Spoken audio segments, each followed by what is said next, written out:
third spot from Ryle Harris. Matt Kingsley's next through, but he's arguing over the chicane, and Craig Dontis is in the wall. That is nasty. That's a nasty crash. Unfortunately, two cars going through turn one never really works out, but hopefully all's okay. There's a lot of damage and debris there. A lot of the drivers taking a lot of caution now. Plenty of debris at the centre chicane. The field is slowed. Safety car back for him, but that's racing as it's known. It almost looked like, look, that's nasty. Kingsley's car fired across the road, but the contact with Dontis originally in the chicane, Dontis's car was basically in the air when they collided. Yeah, the size of the curbs there, the car gets quite airborne over them, and it looks like the car's just got a little bit out of shape, and they've touched, which has unsettled them as they landed, and unfortunately. Yeah, just got a bit out of shape over the curve, trying to go too wide through turn one. It's not the best option, but, you know, the guys, try and give each other racing room, and they've just had a little bit of a touch, and the cars have got unsettled over the curve. That was Jack Elsgood. That is simply a case, wrong place, wrong time. Yeah, poor Jack Elsgood had nowhere to go. The front two were having their own little race, and unfortunately it's got all wrong, and they blocked the track. The 8th entry has gone around half. Oh, Grice, he's in the middle of it. He's not scared to hand it out. Oh, jeez. No! Cars going absolutely everywhere. We've got V8 T-Bone. He got through. How did he get through? Did he get his eyes closed? Don't ask him how he...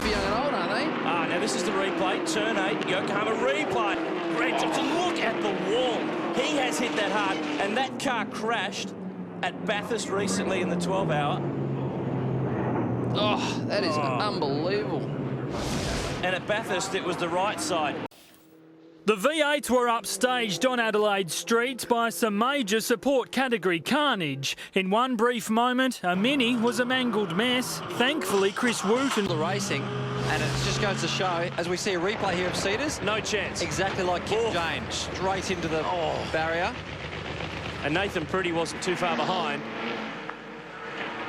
And you know what? He's probably hit very much the same spot. We'll probably see here. Now, you know what? He's made it. He's limped to the line in 7th place, and that will give him the round by 2 points under our calculations. Now, that's where the fence had already been damaged. By Kim Jane. And that's Reece McNally. The Stratco Commodore went in. And that's that looks like Nathan Pretty. Yeah, that's Nathan. Yep. So turn 8 has claimed so many cars, and I dare say there's a few sore boys as well after tasting the concrete. Red flag, I think. Look, obviously it's there's oil. there's oil everywhere over the road. Matt Lockwood, the Kiwi, has hit that oil as well. Double yellows on display to keep it straight and make it through the chicane, but with no steering, it's just gone head on into the fence. I've got no doubt he's probably... It's hard to tell when something like that happens, you know, whether the steering is broken or not. You have a feel of the car. No, it feels okay. On the gas pedal again, and all of a sudden it just does not steer, and this place is so unforgiving. And then it left behind good avoiding action from Stephen Bradbury, who, well, skated his way through that one quite nicely. A lot of stuff on the track there. Here is the replay, and that was nasty. That was a 3-car accident. There were maybe even 4 cars involved in that one. Let's have a look at that again. That looks like the 17 car of Luke Wood just losing it. There's the touch of the wall. Well, what's happened there? 2 and 3. Oh, they're aggressive. Look at the way they bump over the curbs there. We watched them come through. There's been a failure. Oh, right there on Shea Davies' car. That is huge, Nick. That is a massive crash. That is not ideal for him. I think he's probably taken a little bit too much curb, and something in the rear of the car's failed, and wheels bouncing down the track. Look at that tyre. Let's have a look here as the car comes through out of turn 3. There, right there, you can see the right rear upright fail. The car tips up and then bang, straight into the wall. Very, very lucky to walk out of that one. You can see he puts his hand up. That's great news for the... Oh, great job.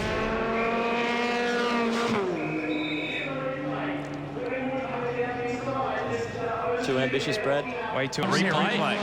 This will off the curb by the looks of it. Weeded it in, not actually on the inside. Nearly saved it. Nearly saved it from hitting the wall, but got away from it in the last minute. That's not a nice little place to lose your Aussie racing car. especially your little Holden Cruz. And that was happening while the move for the lead was going on, with Adam Gowan slipping down the inside and getting the move done at the hairpin. He might have just lost it on his own on the exit there. Let's have a look. He's on the again. outside, not a lot of grip out there. Get on the gas too early. And bang. Oh, nearly went over. The curb stopped him going over. Jane, straight ahead. Wow, look at the concrete move. The Auto 1 replay is costly.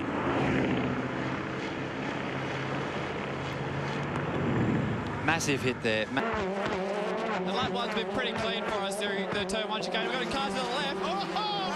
Massive air. It's broken something in the back of the car and he can't stop it, and he's hard into the wall. Hopefully it's okay from that. It's a big crash, and we've got another car stopped up there at turn 3 as well. And this is definitely going to bring out a safety car. We can see Rayner's moving the car, so that's very good. That's a big crash, and that car is heavily damaged. It's happened with him and Waters. We'll go to a replay here. You can see Caleb Rayner there just launching the car through the 1-2 complex. That's broken on landing. And then a massive, massive impact into the wall at turn 3. Very scary stuff. This might give us an idea what happened to Waters. Just off to the right of screen, you can see the cars coming together, and that's car number 5. We don't know. Arms away, and the rest of the field charge on through. Look at Kim Jane out in the fence. Now, has he got away with it, or has he damaged it enough? Look at Johnson going for the lead. They've not raced for a couple of months, can you And tell? Jack Ellsgood. Jack Ellsgood's going to come away with the lead in all of that. And McDonald's in the fence. Kim Jane's had nowhere to go. Clearly, these boys have been itching to get back into it. Security. Now, this German thoroughbred is having a hell of a time holding out Les Walmsley in the Falcon, but Alan Moffat, that's Doug Westwood, and that is a barbecue. Yeah, that's the next way with a little bit too much steam going, and he better get off quickly, because those flames flashing back towards the fuel tank, I don't care how tight they are, but that can be a hairpin. So Not a very good look for John at all. It's under brakes into turn 9, and it lets go. Geez, didn't that go around fast? Just steps on the brakes here. There's a little bump there.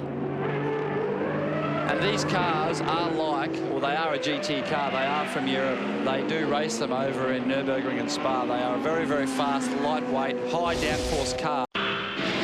Great shot there from the rear of the Sharon Motorsport Porsche. He got a slow start, but he's not making, he's not mucking around now. Michael Trimble there, and there's contact from Sean Juniper. Gives Rodney Jane a hit from behind at turn 9, and you'll notice there that water on the track. That's from the radiator. He's going to be out of the race, because without that, he's in really big trouble. Coolant everywhere down there. He just came from a... This morning, Trevor Harding had a rocky start to his Sunday. His car hit the wall and slid on its side. Fortunately, he wasn't injured. The Formula Fords also kept the track marshals busy. And, that was nasty. That was a 3-car accident. And there was more bang and crash in the V8 Utes. Paul Charles, 7 News.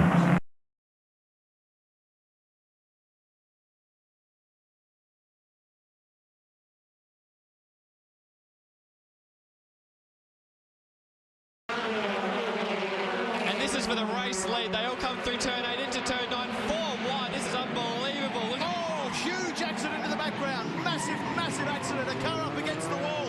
Look at the carnage, Nick. There are cars everywhere. and that is a big crash. I hope no one's hurt here. That is a lot of smoke, and that'll just be from... Up and moving, thank goodness. Let's go to the replay, see what happens here. That's Samantha Reid, and Elliott looks like he just rides over the top of her wheel, forcing the car up against the wall and the fence. Look at the impact there. That is massive. And you can see here, that's Matt Roseler getting turned around. Looks like he may have lifted, and O'Donnell's whacked him and put him into the wall. Now, before this race started, there was a Formula 3 support race. Have a look at this. This was unbelievable. Steele Juliana launching off the back of Chris Flock.